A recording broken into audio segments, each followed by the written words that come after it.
재밌는 이야기인데요. 어떤 할머니가 이제 은행에 돈을 찾으러 갔습니다. 그래서 이제 청구서에 적어서 냈는데 이 카운터에 있는 이 은행의 직원이 깜짝 놀랐습니다. 뭐라고 적었느냐면은 한글로 그냥 다 이래 적은 겁니다. 그래가 황당해가지고 할머니 이렇게 적으시면 안 되고 그러니까 이제 다시 적었습니다. 그러고 뒤로는 이제 넘어져 기절해 봤습니다. 이 직원이 뭐라고 적었느냐? 반만.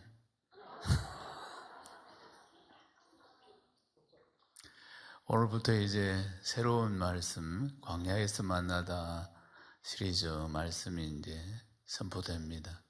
이 말씀 나에게 주시는 말씀으로 아멘하고 받으면 역사가 일어납니다. 유대인들은 성경을 토라라고 하는데 토라는 창세기, 출애굽기, 레위기, 민수기, 신명기 이 5개를 토라라고 합니다. 원래는 토라는 한 통으로 다 되어 있었는데 이제 뒤에 이렇게 5개로 나눈 것입니다. 체계 분량이 너무 크기 때문에 이렇게 나눈 것이고 그리고 원어 히브리어로 기록이 되어 있습니다. 원래 성경은 히브리어로 기록되어 있는데 이것을 이제 자국어로 다들 번역해서 쓰게 되죠. 우리도 한글로 번역해서 우리가 씁니다. 그럼 한글로 먼저 우리 성경이 번역이 된 게 아니고 우리 성경은 중국어 한문으로 된 성경을 우리가 번역을 한 것입니다. 처음에 성경이. 그러니까 중국어 한문을 한글로 번역을 했기 때문에 그러니까 히브리어를 중국어로 번역했고 우리는 중국어를 한문을 한글로 번역했기 때문에 성경이 상당히 표현이 어려운 데가 많이 있었습니다. 처음 성경을 보면 한글 성경을 보면 그래서 성경 번역을 원어에 가깝게 여러 차례 개정을 하게 되고 그래 최근에 가장 이제 가까이 개정된 성경이 지금 우리가 쓰고 있는 개역 개정판입니다. 또 언젠가는 또다시 또 원어에 가깝도록 개정하는 일들이 지금까지 일어난 것처럼 일어날 수 있을 것입니다. 그런데 우리는 창세기, 출애굽기, 민수기, 레위기 이렇게 성경 이름을 정해서 성경을 보고 있는데 원래 원어는 성경 이름이 그렇지 않습니다. 첫 절에 나오는 걸 가지고 성경 이름을 원어를 보면은 히브리어는 그렇게 정해져 있습니다. 예를 들어 보십시다. 창세기를 우린 창세기라고 이렇게 부르고 있습니다. 그러나 원어는 제목이 그렇지 않습니다. 창세기 1장 1절에 있는 태초에 하나님이 천지를 창조하시니라 이 말씀에서 제목을 다 가져와서 태초에 이게 히브리 성경 원어의 제목입니다. 창세기의 제목은 태초에인 겁니다. 그럼 출애굽기는 어떻는가? 우리는 출애굽기라고 부르는데 출애굽기 1장 1절에 야곱과 함께 각각 자기 가족을 데리고 애굽에 이른 이스라엘 아들들의 이름은 이러하니 이렇게 출애굽기가 시작됩니다. 첫 절에서 다 이름을 땄다고 했죠. 그래서 출애굽기 원어의 이름은 그러니까 이름들입니다. 이름들. 그럼 레위기는 보면 레위기 1장 1절 여호와께서 해막에서 모세를 부르시고 그에게 말씀하여 이르시되 그래서 레위기의 제목은 그리고 부르셨다. 이게 레위기의 원어의 원래 제목인 것입니다. 그러면 지금 이제 민수기 보십시다. 우리 민수기를 읽었는데 민수기는 토라의 4번째 책입니다. 4번째 책인데 민수기는 중국어 성경을 번역하면서 한문을 그대로 가져왔습니다. 민수기. 그러니까 한문을 그대로 풀이하면 백성들의 수들을 세워서 기록한 책 이게 민수기. 그래 이 이름을 한문 성경에서 그대로 가져왔다 이렇게 보시면 되겠습니다. 그럼 영어로 보면은 민수기는 numbers 수를 센다 이 말입니다. 그러니까 원래 히브리어 성경의 민수기는 제목이 민수기가 아니겠죠. 그럼 민수기 1장 1절 보시면은 이스라엘 자손이 애굽 땅에서 나온 후 둘째 해, 둘째 달, 첫째 해 여호와께서 시내 광야 해막에서 모세에게 말씀하여 이르시되 그러니까 민수기의 책 제목은 광야에서입니다. 광야에서 첫 절에서 제목을 딴다고 해죠. 그래서 광야에서입니다. 그래서 이번 시리즈 설교의 주제가 광야에서 만나다. 그래서 한 20주 정도 우리가 이제 민수기를 통해서 은혜 받고자 합니다. 전체적으로 이제 광야에서 만나다. 사랑하는 여러분, 하나님께서 이스라엘 백성들을 출애굽시켜서 광야로 부르신 것입니다. 왜 광야로 부르셨을까? 왜 광야에서는 또 어떤 일들이 일어났다는 것인가?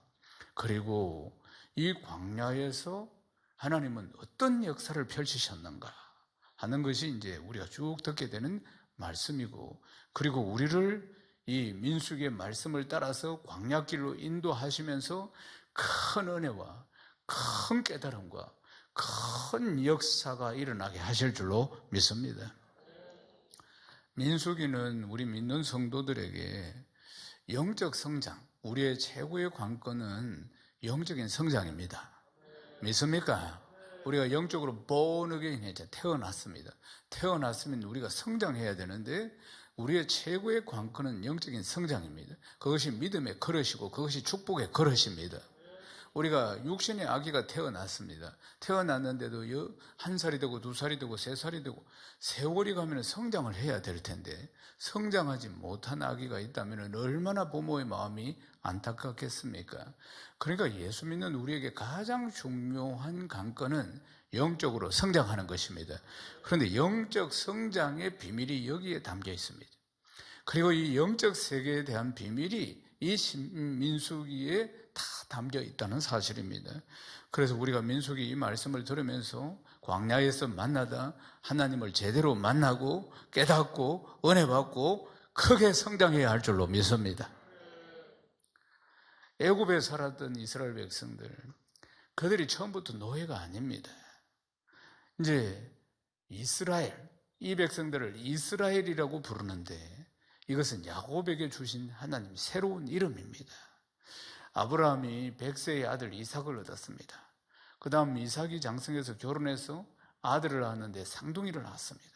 형은 에서고 야곱은 동생인데 야곱이 형 뒤꿈치를 잡고 나왔습니다. 간발의 차이로 이 쌍둥이가 야곱이 동생이 된 것입니다.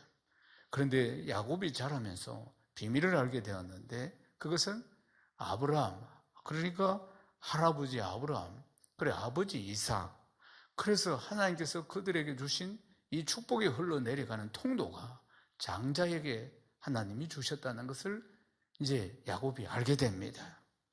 이삭은 장자인 에서를 굉장히 좋아합니다. 야곱보다는 에서를 훨씬 더 좋아합니다.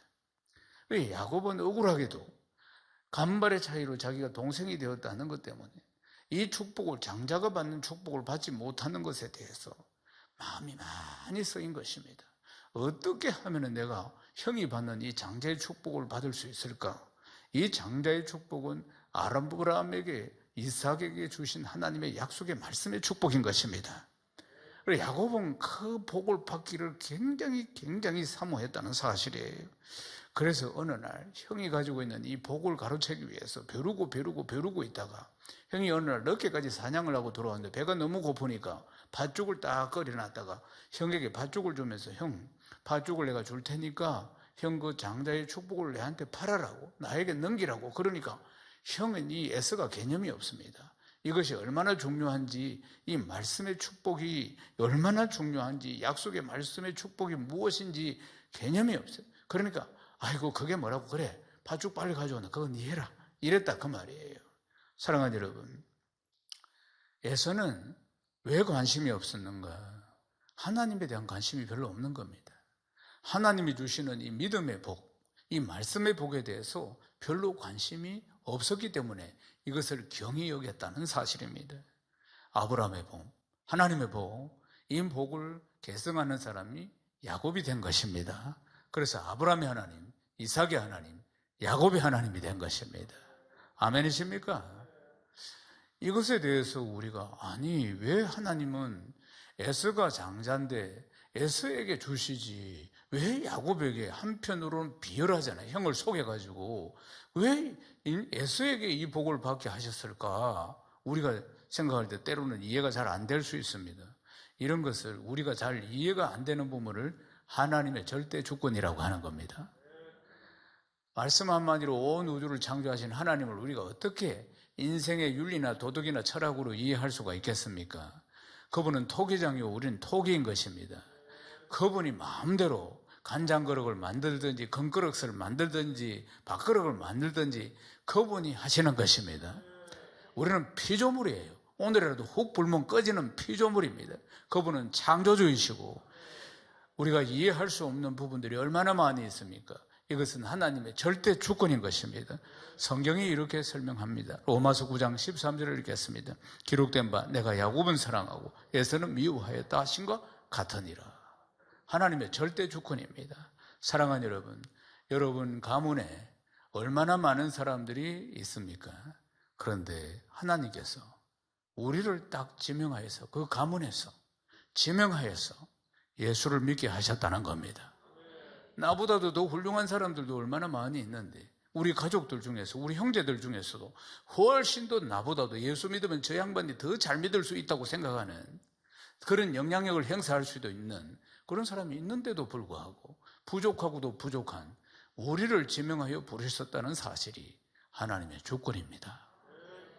하나님의 청량할 수 없는 오묘한 섭리라는 사실입니다. 사랑하는 여러분, 그래서 우리가 예수 믿게 된 겁니다. 아멘이십니까?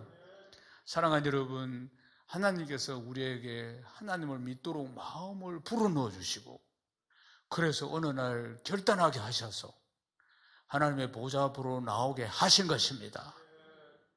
하나님 야곱에게 이스라엘이라는 새 이름과 새로운 정체성을 주시는 것을 말씀 가운데 볼 수가 있습니다.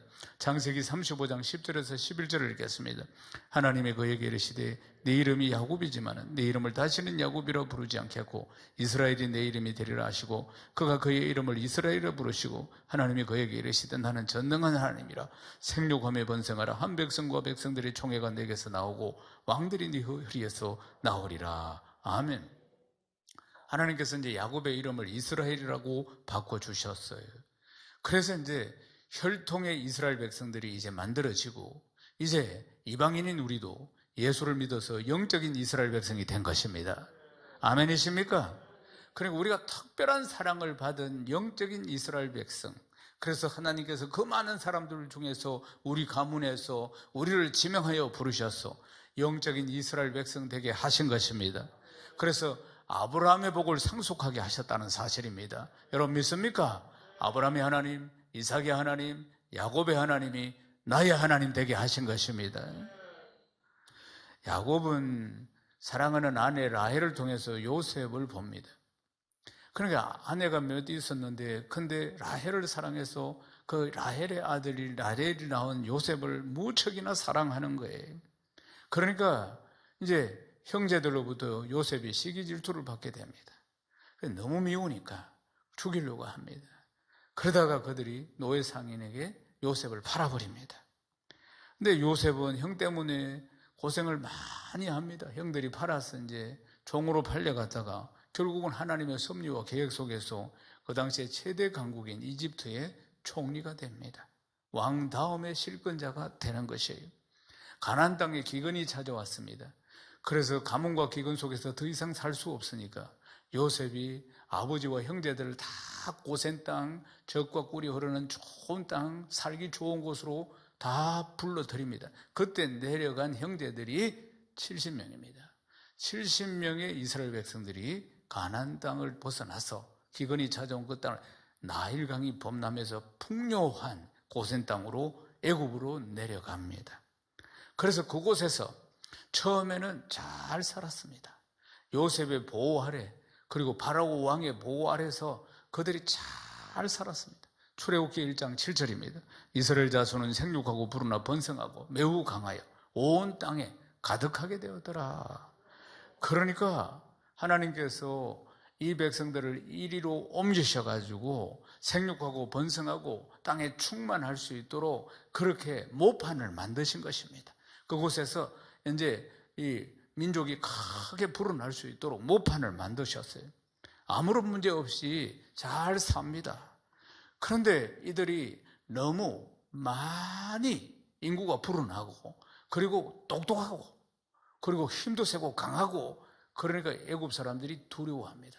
그들보다도 숫자가 더 많아지니까 그리고 똑똑하고 건강하고 그러니까 출애굽기 1장 8절에서 10절 말씀입니다. 요셉을 알지 못하는 새 왕이 일어나 애굽을 다스리더니 그가 백성에게 이르되 이 백성 이스라엘 자손이 우리보다 많고 강하도다. 자, 우리가 그들에게 대하여 지혜롭게 하자. 두렵건대 그들이 더 많게 되면 전쟁이 일어날 때 우리 대적과 합하여 우리와 싸우고 이 땅에서 나갈까 하노라 하고. 아멘. 이런 일들이 벌어진 겁니다. 그러니까 왕들이 몇 차례 바뀌면서 옛날에 있었던 이야기는 다 잊어버리고 지금 보니까 이들이 너무 강해진다 그 말이죠. 이들이. 그래서 나중에 전쟁이 날 때 저쪽 편이 되어서 우리가 어려움을 당하면 어떻게 할 것인가. 그때부터 이들의 목을 쪼기 시작합니다. 그때부터 노예로 전략을 하기 시작합니다. 이들이 그때부터. 그리고는 잘 살았던 시간들이 있었는데 왕들이 몇 차례 바뀌면서 이들이 굉장히 숫자가 많아지고 강해지니까 두려움 속에서 이들의 목을 쪼고 그리고는 노예로 전략을 시켜버린 것입니다. 그래서 그들이 나중에 고통 속에서 하나님 앞에 부르짖게 됩니다. 출애굽기 2장 23절을 읽겠습니다. 여러 해 후에 애굽 왕은 죽었고 이스라엘 자손은 고된 노동으로 말미암아 단식하며 부르짖으니 그 고된 노동으로 말미암아 부르짖는 소리가 하나님께 상달된지라. 아멘. 그러니까 이들이 얼마나 고통스러운 시간들을 보내게 되는지 고통 속에서 하나님 앞에 부르짖는 소리가 하나님께 상달이 되었다. 그 이야기입니다. 출애굽기 2장 또 이어서 24절과 25절을 읽어보겠습니다. 하나님이 그들의 고통 소리를 들으시고 하나님이 아브라함과 이삭과 야곱에게 세운 그의 언약을 기억하사 하나님이 이스라엘 자손을 돌보셨고 하나님이 그들을 기억하셨더라. 아멘. 아브라함의 하나님, 이삭의 하나님, 야곱의 하나님, 약속의 하나님, 언약의 하나님, 하나님께서 이들이 부르짖는 소리를 들으시고 이 백성들을 돌보셨다. 이렇게 말씀하고 있지 않습니까? 그러니까 하나님께서 원하시는 소리는 바로 이 소리인 것입니다. 사랑하는 여러분, 이 고통의 소리 가운데 하나님이 일하시는 것입니다. 이 고통의 소리가 뭡니까? 하나님을 찾는 소리 아니겠습니까? 인생은 인생의 고통 속에서 하나님을 찾게 되는 것입니다.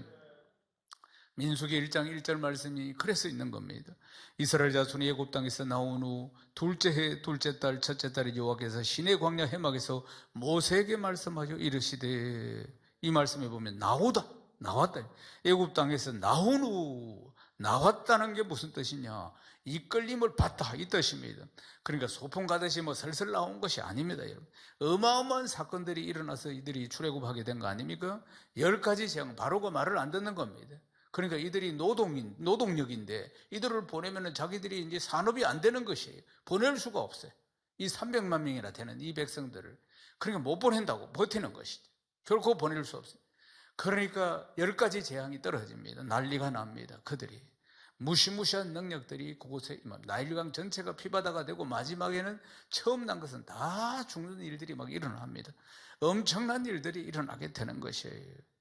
그리고는 또 출애굽을 하시면서 홍해도 쫙쫙 갈라보셨네요. 하나님께서 하시지 않습니까? 이런 일들을 이렇게 표현합니다. 민수기 23장 22절을 읽겠습니다. 하나님이 그들을 애굽에서 인도하여 내셨으니 그의 힘이 들소와 같도다. 얼마나 강력하게 출애굽을 시킨 이 사건이 하나님의 능력이 들소와 같아. 어느 누구도 감당할 수 없는 엄청난 능력을 그들이 체험했다는 사실 아닙니까? 사랑하는 여러분, 하나님께서 어느 날 우리가 부르짖는 고통의 소리를 들으시고 고통의 소리를, 고독의 소리를 들으시고 하나님이 우리를 부르신 것입니다. 아멘이십니까? 우리 인생의 고통의 소리를, 그 소리를 하나님이 들으시고 이스라엘 백성들의 그 고통의 소리를 들으시고 하나님이 역사하신 것처럼 그 소리를, 우리의 인생의 신음 소리를 들으시고 내 인생에 하나님이 개입하셔서 역사하신 것입니다. 요한복음 6장 44절을 읽겠습니다. 나를 보내신 아버지께서 이끌지 아니하시면 아무도 내게 올 수 없으니 오는 그를 내가 마지막 날에 다시 살리리라. 아멘. 이끌지 아니하시면 아무도 하나님 앞에 나올 수 없다, 그 말입니다. 사랑하는 여러분, 하나님께서 이끌어 주셨어. 우리 가문 가운데 나를 이끌어 주셨어. 그 상황 가운데 나를 이끌어 주셨어. 그 고독 가운데 나를 이끌어 주셨어. 오늘 이 자리까지 오게 된 것을 믿으시기를 주님의 이름으로 축원합니다. 사랑하는 여러분, 아무에게도 말할 수 없는 기막힌 사연들이 다 누구에게나 있습니다. 어찌 구구절절히 다 말할 수 있겠습니까? 속 터지는 일들이 얼마나 많이 있습니까? 아픔의 고통의 순간들이, 그 비명소리들이 다 누구에게나 있는 것입니다. 삶이 깨어지고 부서지고, 그리고 고독과 절망의 소리, 고통의 소리, 사랑하는 여러분, 그 소리 가운데 하나님 앞에 나오게 된 것입니다. 아멘이십니까? 그러나 좋으신 우리 아버지 하나님, 우리를 어떻게 하셨습니까? 하나님이 친히 일하시고 하나님의 능력을 우리에게 베풀어 주셔서 그 고통의 소리가 찬양의 소리가 되고, 아멘이십니까? 감사의 소리로 변하게 만들어 주시고, 예배드리는 소리로 바꿔 주시고, 간정이 넘치는 소리로 바꿔 주시고, 행복과 기쁨의 소리로 우리를 바꿔 주신 것입니다. 하나님께서 정말로 듣고 싶어 하시는 소리는 참된 예배자의 소리인 줄로 믿습니다. 고통, 원망, 불만, 분노, 고독의 소리를 하나님께서 이렇게 기쁨과 감사와 찬양과 예배자의 소리로 바꾸어 주신 것 아니겠습니까? 할렐루야. 로마서 8장 30절을 읽겠습니다. 또 엄밀히 정하신 그들을 또한 부르시고, 부르신 그들을 또한 의롭다 하시고, 의롭다 하신 그들을 또한 영화롭게 하셨느니라. 영화롭게 하셨느니라. 영화롭게 하셨느니라. 사랑하는 여러분, 이 백성들을 희한한 방법으로 출애굽을 시키시고 영화롭게 하시는 하나님의 모습들을 보십시오. 출애굽기 19장 4절을 읽겠습니다. 내가 애굽 사람에게 어떻게 행하였음과 내가 어떻게 독수리 날개로 너희를 업어내게로 인도하였음을 너희가 보았느니라. 보았느니라. 사랑하는 여러분, 영안을 열고 보십시오. 하나님이 어떻게 일을 하셨는지, 내 인생에 어떻게 개입을 하셔서 독수리 날개로 나를 업어서 오늘 이 자리까지 오게 하신 것입니다. 믿습니까? 내 열심이 아니고 독수리 날개로 나를 업어서 2022년 이 날을 맞이하게 하신 것 아니겠습니까? 하나님은 이 광야 속에서 하나님의 백성들을 하나님의 백성답게 만들어 가시는 것입니다. 오랜 종살이 속에서 종의 건성에서 나오는 원망 불평을 버리게 만드시고 하나님께 찬양하고 하나님께 감사하는 하나님의 사람으로 거듭나게 만드는 과정이 민수기인 것입니다. 하나님의 백성은 땅에 속한 사람이 아닙니다. 사랑하는 여러분, 우리의 시민권은 하늘에 있으며 우리는 하늘의 소망을 두고 살아가는 사람인 것입니다. 항상 기억해야 합니다. 우리는 이 땅의 사람이 아니고 하늘에 속한 사람이라는 사실을. 그러므로 하늘에 속한 사람은 말씀과 성령의 능력으로 살아가는 것입니다. 언제나 하늘의 소망을 두고 말씀과 성령의 두 날개로 날아오르는 사람이 하늘 백성임을 기억해야 하는 것입니다. 이 땅의 사람들이 살아가는 가치관과 하나님의 백성들이 살아가는 가치관은 전혀 다르다는 것을 기억해야 합니다. 삶의 스타일도 다르다는 것을 기억해야 합니다. 새 술은 새 부대에 부어야 하는 것입니다. 레위기 11장 45절을 읽겠습니다. 나는 너희의 하나님이 되리고 너희를 애굽 땅에서 인도하여 낸 여호와라. 내가 거룩하니 너희도 거룩할지어다. 아멘이십니까? 그래서 신령한 만나를 먹이시고 반석에서 신령한 음료를 먹이시고 하늘의 신령한 말씀으로 성령으로 기름 부어서 우리를 새롭게 하시는 것입니다. 아멘이십니까? 거룩한 백성이 바로 성도 아니겠습니까? 사랑하는 여러분, 이 땅에서 들려오는 고통의 소리와 상관없이 하나님의 백성은 하나님을 만나고 말씀과 성령의 능력으로 새 사람으로 변화되는 곳이 광야입니다. 이 말씀을 통해서 여러분 하나님 새롭게 만나고 새로운 믿음 속에서 새로운 기대 속에서 말씀과 성령의 능력으로 두 날개로 날아오르시기를 주님의 이름으로 축원합니다. 사랑하는 여러분, 하나님은 위대한 목적 때문에 하나님의 백성들을 새 사람 되게 하고자 새롭게 하시고자 광야로 인도하셨다는 것을 기억하십시오. 우리에게 이 말씀을 주시는 목적도 동일하다는 것입니다. 우리를 새롭게 하시고자, 새롭게 하나님을 만나게 하시고자, 새로운 비전을 불어넣어 주시고자, 말씀과 성령으로 충만해서 땅의 것에 연연하지 않고 늘 초월적인 그 은혜 가운데 날아오르게 하시고자 우리를 이 말씀의 자리로 부르셨다는 기억하셔서 말씀을 듣고 되새김하고 더 깊이, 더 높이, 더 멀리 날아오르는 복된 성도 되시길 주님의 이름으로 축원합니다.